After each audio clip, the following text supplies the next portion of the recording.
Assalamualaikum warahmatullahi wabarakatuh.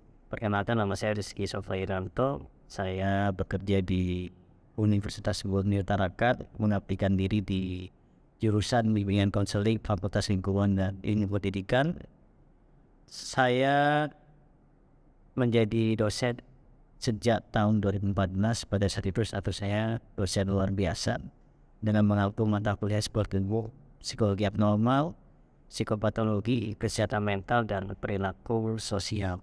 Kemudian pada tahun 2018 saya diangkat menjadi dosen tetap non-PNS, yang dimana saya mengampu mata kuliah rutin mulai dari mata kuliah jurusan sampai pada mata kuliah fakultas, yaitu perkembangan peserta didik, yaitu kemudian psikologi perkembangan peserta didik. Ini mata kuliah fakultas, artinya di setiap jurusan FKIP ada mata kuliah ini dan saya sebagai dosen pengampunya. Kemudian psikologi pendidikan, aplikasi instrumen teknik consulting test, aplikasi instrumen teknik consulting test, dan mata kuliah statistik.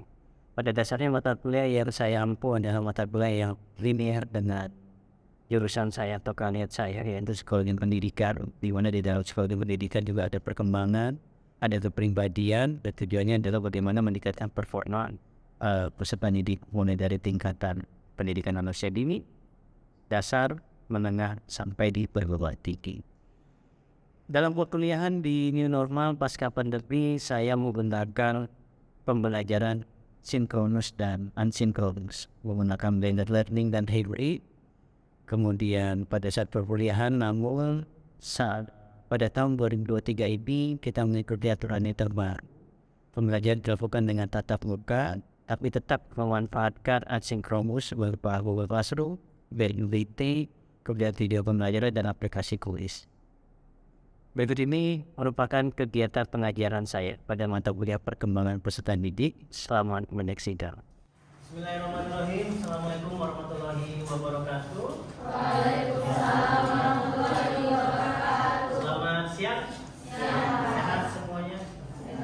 Ya, jadi hari ini kita pertemuan ke-11 terkait dengan mata kuliah perkembangan statistik. Tapi sebelumnya karena waktunya siang, waktu jam kritis, jam-jam ngantuk, kita harus konsentrasi dulu.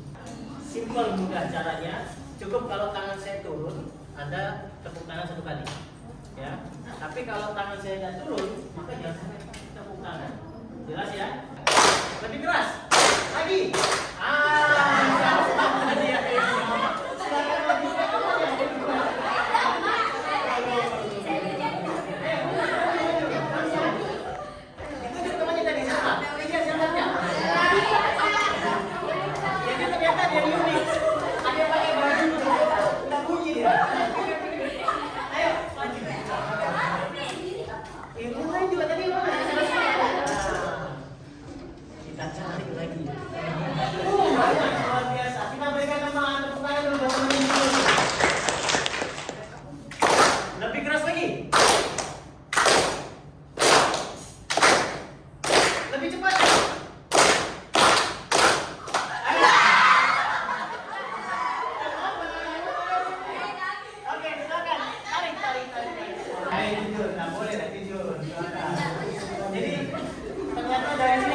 Lihat, ada yang main aman, ada yang tenang, iya kan?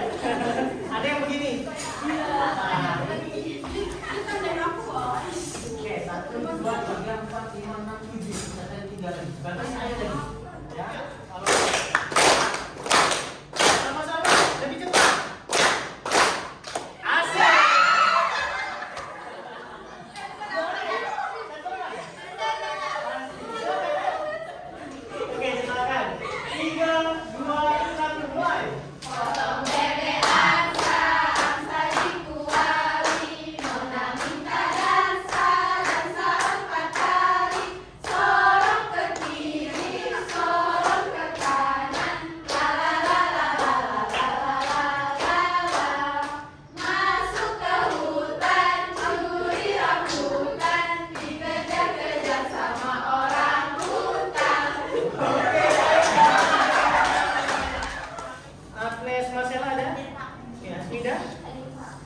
Miranda, Putri, ready?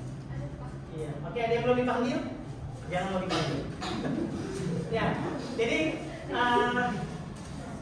masih ingat materi minggu lalu kita bahas tentang apa? Tentang apa? Moral. Baik. Jadi sebelum kita flashback terkait dengan moral, materi hari ini kita bicara tentang kemandirian dan penyesuaian peserta didik. Penyesuaian diri ya, kemandirian dan penyesuaian diri. Jadi nanti ada diskusi kelompok, kita kasih waktu 10 sampai 20 menit untuk diskusi. Kemudian nanti harus disampaikan hasil diskusinya apa. Kemudian metode kita belajar discovery learning, cooperative learning, sama-sama group discussion. Kemudian nanti juga ada tugas mandiri, tugas kelompok di rumah, ya, membuat makalah. Nanti sudah ada di PowerPoint-nya. Jadi sebelum kita membahas tentang kemandirian dan penyesuaian diri, saya akan feedback dulu atau saya akan kita akan recall semester materi minggu lalu tentang moral. Nah, bagi siapa yang bisa menjawab akan saya berikan 1 poin. Ya, 1 poin itu artinya 10 ya. Kalau 1 saya tulis 1 nanti ada 10 poin. Oke. Siapa saja tokoh-tokoh teori perkembangan moral yang paling terkenal ya dalam teori moral yang kita sampaikan minggu lalu? Nah, ini duluan. Ya, siapa nama? Rasmi, MP-nya berapa maksudnya? 137. Apa siapa Rasmi? Lawrence Kohlberg terkenal dengan teori apa? Ayo. 5, 4, 3, 2, 1. Coba diulangi. Terkenal dengan teorinya? Internalisasi. Oke, tepat. 1 poin. Apa yang maksud dari internalisasi? Gimana? Perubahan? Lebih spesifik lagi. Sabar, yang lain sabar. Nanti saya lempar lagi apa? Perubahan perkembangan dirinya yang melalui eksternal yang dilihat dari ini.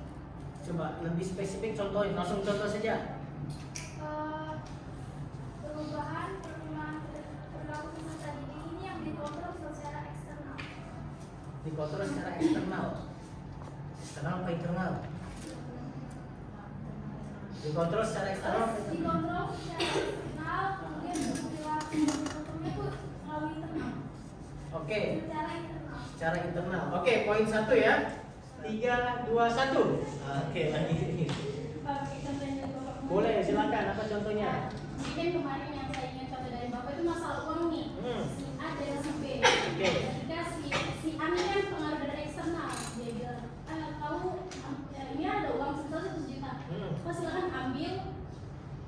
Kau silakan ambil 40 juta biar aku ambil sisanya. Tapi apa yang kau laporan? Oke, Nah, terus? kalau dari internalnya si B ini mikir, kalau misalnya aku ambil uang ini, aku bakal rugi nantinya.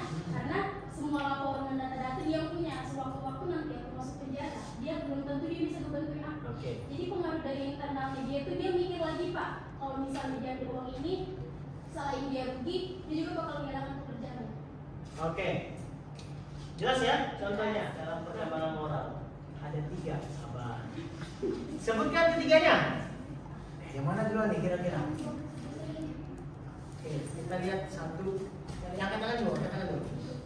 1, 2, 3, 4, 5, 6. Saya catat 6-6-nya. 3, 2, 1. Sebelahnya.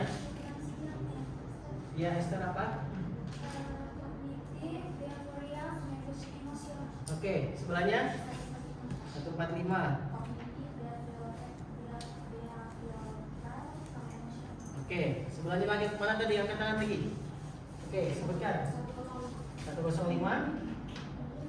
Kognitif, behavioral, sama emosional. Ini dia. Oke, ada lagi? Oke, oke. Melalui pertimbangan tadi, kira-kira apa yang harus kamu lakukan? Tetap memukul atau menghindar? Yakin? Baik ya, jelas. Cocok. Ya, jadi untuk recall saya rasa cukup ya. Jadi yang harus diingat ya, bahwa kalau kita bicara tentang moral, jangan lupa teori utama moral adalah kepribadian. Kepribadian turunlah menjadi sebuah moral atau disebut juga dengan karakter. Nah, sehingga karakter ini yang biasa kita lihat adalah dalam bentuk perilaku. Jadi moral adalah perilaku yang menentukan baik atau ya, atau yang menentukan boleh atau tidak. Berdasarkan apa? Aturan. Berdasarkan berdasarkan norma, berdasarkan sosial yang luar biasa. Nah, jadi hari ini kita akan sedikit membahas tentang kemandirian ya. Nah, jadi sudah saya sampaikan terkait dengan capaian pembelajaran kita hari ini. Silakan kalau ada yang mau menjawab, termasuk juga dapat poin. Apa yang dimaksud dengan kemandirian? Saya Pak. Oke, silakan ya. Nah, PPM 65. Apa dimaksud dengan kemandirian? Kemandirian adalah sesuatu hal yang kita lakukan secara sadar atau kita lakukan secara sendiri. Kita lakukan sendiri tanpa ada bantuan orang lain. Contohnya lebih spesifik. Contohnya misalnya makan sendiri. makan. Contohnya kalau misalnya kita mau makan itu kan Pak, kita harus ada usaha gimana kita mendapatkan makanan atau kita masak ataupun yang kita beli itu kan harus ada usaha kita sendiri. Oke, good. Pertanyaannya adalah regulasi diri itu adalah bagian dari manajemen. Kalau kamu punya tujuan, misalnya mau dapat nilai A, hari ini belajar, ketemu Pariski nyata, ya kan? Terus nanti malam mau tidur baca PPT, besoknya belajar lagi, cari referensi lain. Ini kira-kira dimaksud dengan kemandirian apa? Yakin? Saya ulangi lagi. Jadi kalian punya tujuan mau dapat nilai A di mata kuliah Pariski perkembangan usaha didik. Terus kalian sudah menerapkan tahapan-tahapannya di mata kuliah Pariski nyata, ya kan? Banyak catatannya. Kemudian mau tidur baca PPT-nya Pariski yang disampaikan. Terus mau UTS rajin belajar, sama tanya referensi dari mana-mana, baik itu dari kakak tingkat, dari internet dan lain sebagainya. Sampailah pada UAS dan kalian berhasil menjawab. Kira-kira itu masuk kemandirian apa enggak? Masuk apa tidak? Pakat masuk apa tidak? Yang bilang masuk angkat tangan. Satu, yang bilang tidak masuk. Jawaban yang tepat adalah bagian dari kemandirian. Disebut dengan regulasi. Yang gimana? Ya, tapi kan setidaknya itu kan bagian dari bagaimana proses tahapannya menuju sampai mendapatkan nilai tujuan. Ini adalah bagian dari kemandirian. Oke, jadi kemandirian itu kalau kita bahas ya secara teori ya, itu bagian dari diri. Kalau di dalam teorinya psikologi itu ada terkenal dengan si Roger. Ya, Roger atau biasanya kita kenal itu dengan sebutan Carl Roger. Ada teori yang menyatakan bahwa kasih sayang bersyarat sama kasih sayang tidak bersyarat. Ini biasanya orang tua kita yang menerapkan ini. Contohnya ya, dalam kasih sayang bersyarat, biasanya ketika anak itu berhasil memperoleh hal-hal yang baik dan disukai oleh orang tuanya, maka diberikan hadiah, reward, bahkan diberikan pujian. Tapi malah sebaliknya, ketika dia melakukan hal yang jelek, malah nanti dibandingkan sama anak tetangga. Kemarin anak tetangga bisa, masa kamu gak bisa? Aduh. Artinya ini adalah kasih sayang bersyarat.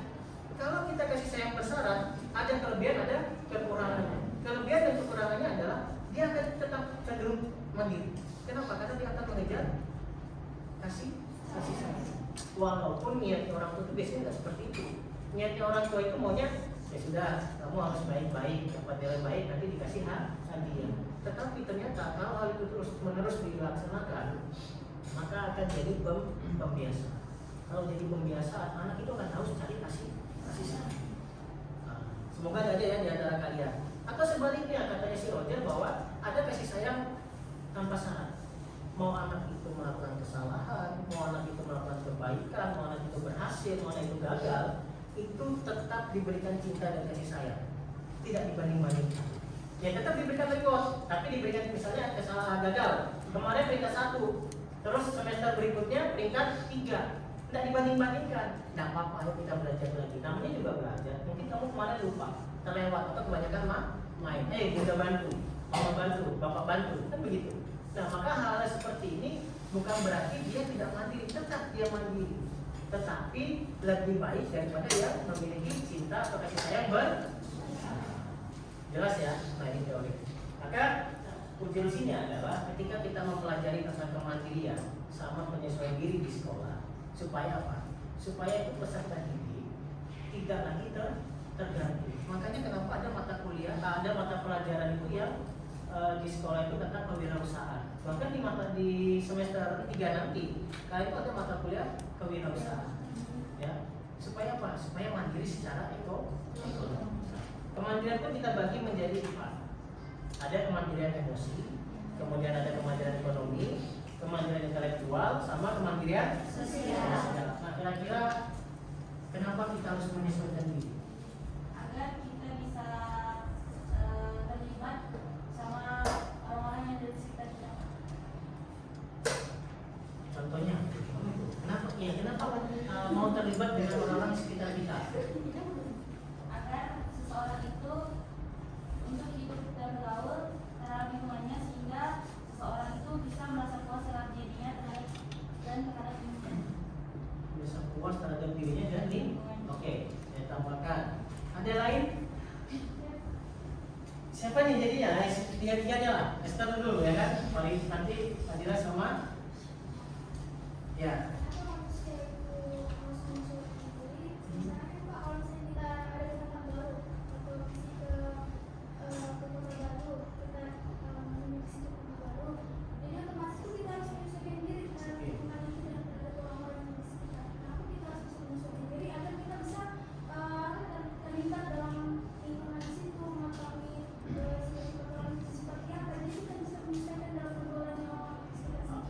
Baik, luar biasa Esther.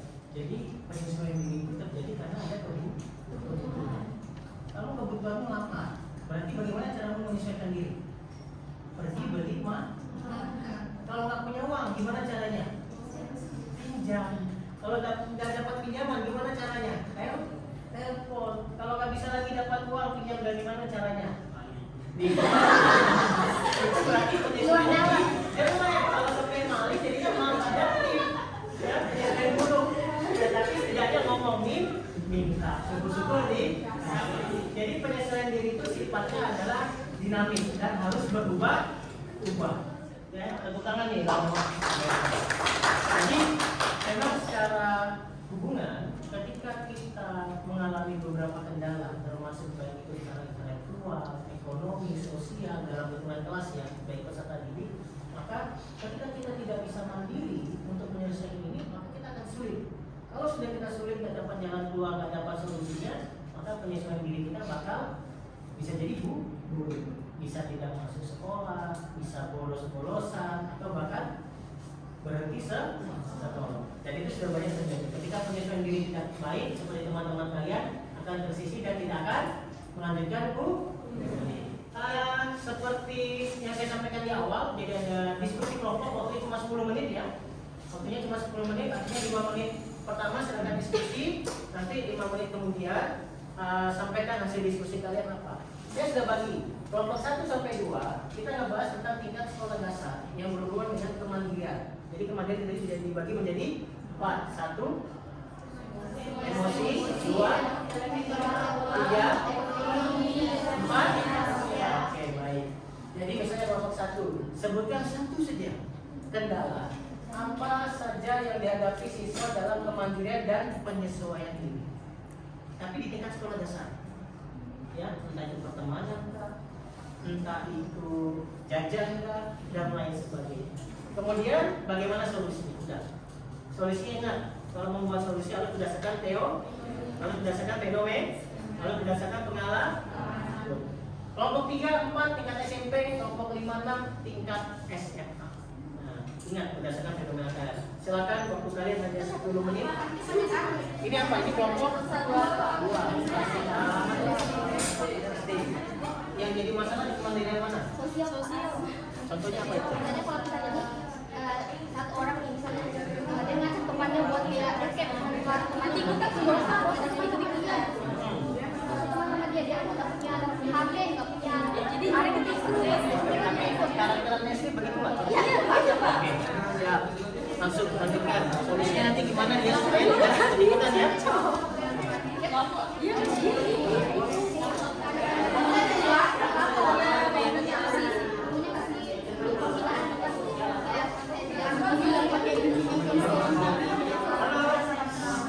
ya.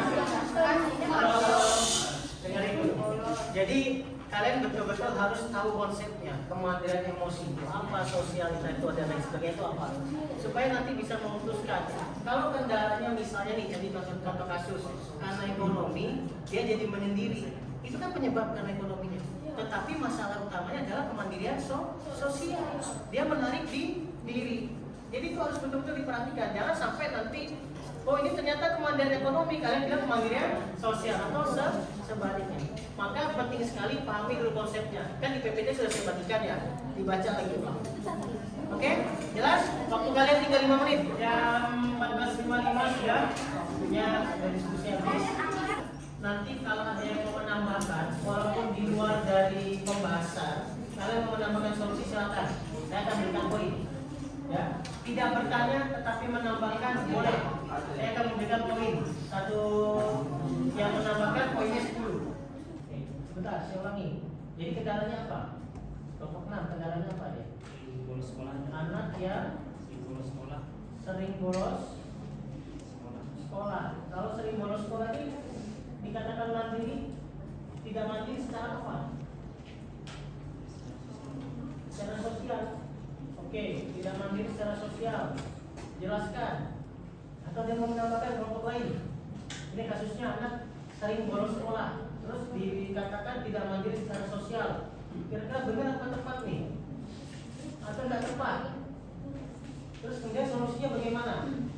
Siapa mau menambahkan? Atau mau tidak bertanya tapi menambahkan? Kira-kira sudah tepat belum nih? Tidak mandiri secara sosial.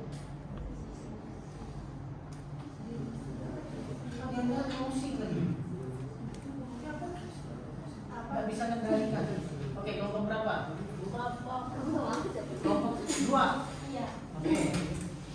Menurut saya itu udah tepat sih Pak. Kan biasanya kalau orang bolos tuh ada partnernya. Ini kan pasti ikut-ikutan tuh sama temennya. Nah, menurut saya solusi itu biasanya kan kalau anak-anak bolos kayak gini tuh biasanya kurang perhatian dari orang tua. Oke. Dan biasanya juga dia tuh mencari perhatian. Nah, jadi kalau solusi dari saya mungkin dari orang tuanya bisa lebih memperhatikan anaknya sih Pak. Apalagi kan SMA nih ya lagi bisa dibilang lagi anak-anak SMA ini lagi mau menunjukkan jadi dirinya mereka tuh lagi caper-capernya. Jadi kadang kalau misalnya ada diperhatikan orang tua tingkahnya tuh menjadi-jadi. Oke. Kelompok 1 luar biasa. Ada lagi? 4. Assalamualaikum warahmatullahi wabarakatuh.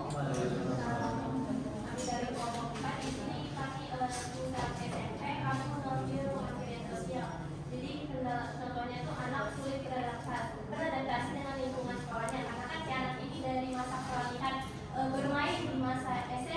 Jadi ketika masuk SMP itu kan masa dimana kita mencari jati diri kita. Jadi sulit untuk beradaptasi dengan lingkungannya. Nah solusinya yaitu karena kita di BK kami mengambil layanan penempatan penyaluran dan juga layanan individual menggunakan teori humanistik. Dan layanan individual. Wah, mantap nih. Kelompok 1. Ya, silakan. Karena mandirian intelektual yang dimana kendalanya listrik itu malas belajar. Karena kan kalau misalnya anak-anak ini pemikirannya tuh untuk belajar masih kurang karena dia fokusnya mau bermain-main. Jadi kalau solusinya itu yang pertama Ini kendalanya mandiri secara apa tadi? Oke, mandiri secara intelektual ya. jadi solusinya itu yang pertama itu harus dari orang tua, perannya orang tua atau keluarga kita. Jadi kalau misalnya anak-anak itu kan kalau misalnya malas belajar, otomatis harus diberikan semangat oleh orang tua. Jadi orang tua ini harus memberikan panutan, memberikan motivasi kepada anaknya ini untuk belajar. Kalau misalnya kan anaknya itu mendapatkan nilai yang bagus di sekolah, jadi orang tua ini memberikan hadiah atau reward biar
Silakan duduk, luar biasa kelompok 1 mantap nih. Berikan aplaus buat kita semua. Jadi sebenarnya yang sudah disampaikan sama kelompok 6, 5, 4, 3, 2, 1 itu sudah baik secara kendala, sudah baik juga secara solusi. Nah, ada yang mau ditanyakan terkait dengan mata kuliah atau materi kemandirian sama penyesuaian diri? Ada yang mau ditanyakan? Sudah cukup jelas? Sudah jelas atau bablas? Ya, nanti masuk kiri, keluar, atau balik, masuk kanan, keluar. Berarti caranya gimana? Ditahan di kiri, masuk kanan. Jadi nanti kalau mau tidur malam begini, ya, miring ke kiri, supaya dia tidak keluar. Oke. Jadi sudah luar biasa terkait dengan diskusinya, walaupun tadi kelompok 6 belum menemukan solusi ya, tapi karena waktu kita sudah habis, kita lanjut lagi di minggu depan saja. Siapa yang mau mendapatkan tambahan poin untuk menyimpulkan materi tentang kemandirian dan penyesuaian diri hari ini? Oke, silakan Fadila. Oke. Menurut saya, jadi yang bisa saya simpulkan, kemandirian itu bagaimana cara kita bisa mengkontrol diri dari emosi, perilaku, dan tindakan. Serta kalau penyesuaian diri itu bagaimana kita membantu kita untuk bisa berinteraksi dan berperilaku di setiap lingkungan. Oke, baik. Ada lagi? Silakan. Berapa? 77 ya. Kalau kemandirian itu kan adalah sebuah perilaku yang kalau misalnya kita bisa buat di kemandirian itu bagaimana kita bisa melakukan sesuatu itu sendiri tanpa ada bantuan orang lain. Sedangkan di kemandirian itu terdapat ada 4. Kemudian ada kemandirian ekonomi, sosial, intelektual, dan juga emosi. Dan kemudian ada penyesuaian diri itu bagaimana penyesuaian diri kan apa tadi adalah sebuah kebutuhan. Jadi kita menyesuaikan diri karena kita merasa kita membutuhkan sesuatu. Oke, good. Jadi saya tambahkan, jadi materi kita hari ini kalau kita bicara tentang kemandirian, artinya dari tingkatan pendidikan usia dini, SD, SMP, SMA sampai bahkan perguruan tinggi, itu selalu menyisipkan bagaimana siswa atau pelajar itu mampu mandiri secara sosial, mampu mandiri secara ekonomi, intelektual, kemudian emosi. Sehingga penting sekali kita mampu meningkatkan kemandirian ini di dalam proses pembelajaran. Makanya kenapa ada bimbingan, kenapa ada tugas kelompok, kenapa ada diskusi, kemudian kenapa ada apa lagi tugas tambahan, kenapa ada PR, yang kuncinya adalah untuk memandirkan siswa. Kemudian kita juga harus memfasilitasi agar siswa itu mampu menyesuaikan diri. Jangan sampai dia tidak mampu menyesuaikan diri, akan berimbas pada hasil pembelajaran. Gimana dia mau nilainya tinggi kalau dia punya banyak masalah, baik itu penyesuaiannya kurang baik, baik itu kemandirian intelektualnya kurang, ya gimana nilainya mau tinggi? Nanti harapan guru akan tidak sesuai dengan realita. Jadi terima kasih buat hari ini, dan mohon maaf jika ada salah kata, salah ucap. Minggu depan kita libur, ya tanggal 19 kita sudah libur, masuk kembali tanggal 26. Sekaligus saya mengucapkan dengan izin wal faizin, mohon maaf lahir batin. Saya kiri, assalamualaikum warahmatullahi wabarakatuh. Selamat siang.